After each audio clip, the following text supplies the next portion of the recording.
welcome to Achesa Surgery Day. Achesa is my sci-fi novel, and when I say surgery day, I mean a day set aside specifically for deep structural edits. When it comes to staying sane on a surgery day, self-care is critical. So I let myself sleep in, then went out to get a couple essentials to start the day off right. It's almost 1 p.m. It's basically lunchtime, so my breakfast is tacos. Breakfast. And Diet Coke.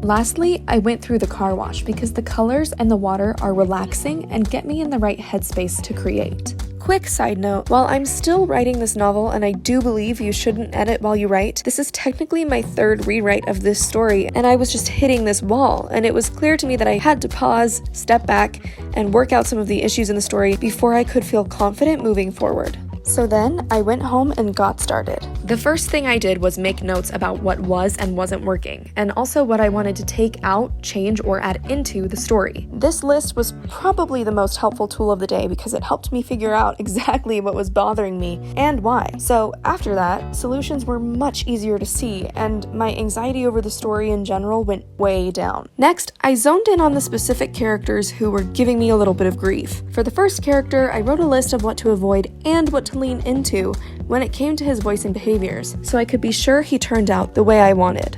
After that, I revisited my notes on the main character. I hadn't updated them since the 2 previous drafts, so they were pretty old, so I went through and identified what had changed about her and why.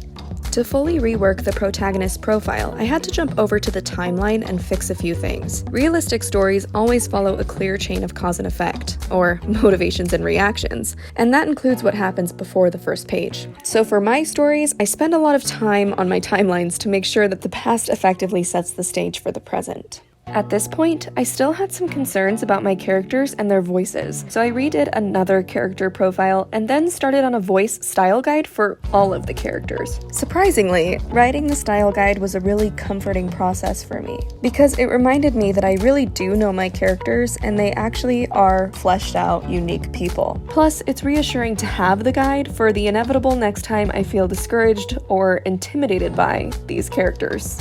I took a break to eat some lunch and watch BuzzFeed Unsolved. Oh my god, look at that cave up there. I know.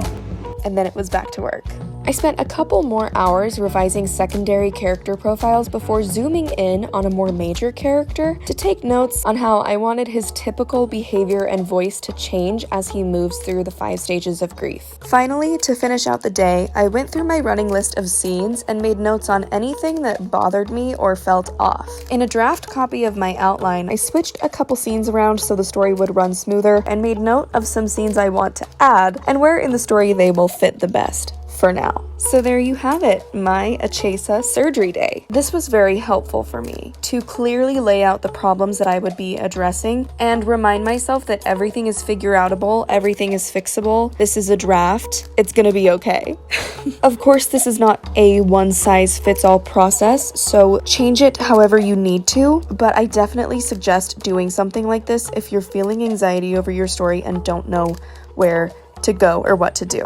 Thanks so much for watching. Happy trails.